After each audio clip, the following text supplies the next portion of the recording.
It's been 4 days since little Cleo Smith vanished from her family tent in remote WA. She's beautiful. She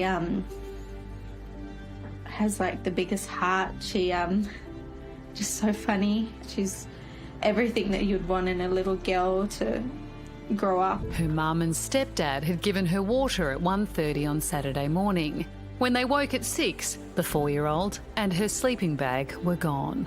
Like I went into the other room and the zipper was open. The tent was completely open. It was about 30 centimetres from being open, and I mean, I turned around to Jake and I just said, like, Cleo's gone.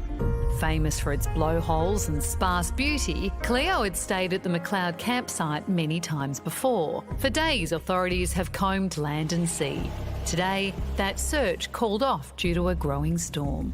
As the hours go by and the days go by, you know, our concerns just get more and more grave. It's a very, very harsh environment. There's very, very limited fresh water around. Police checking every vehicle that leaves the campsite, begging locals to keep their eyes peeled. We're going to keep going till we can walk away with our hand on our heart to say that we've searched everywhere here that we possibly can. We've got no intention of leaving anytime soon. But as days go on, police are exploring more sinister theories. Her family convinced Cleo wouldn't have just wandered off.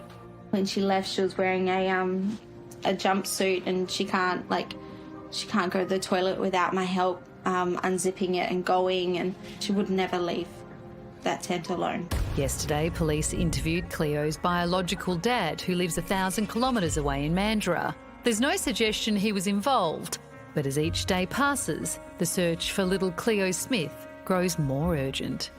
We hold hope that, you know, she's here, because if I think about her being taken, it's pretty, you know, a million other things cross her mind.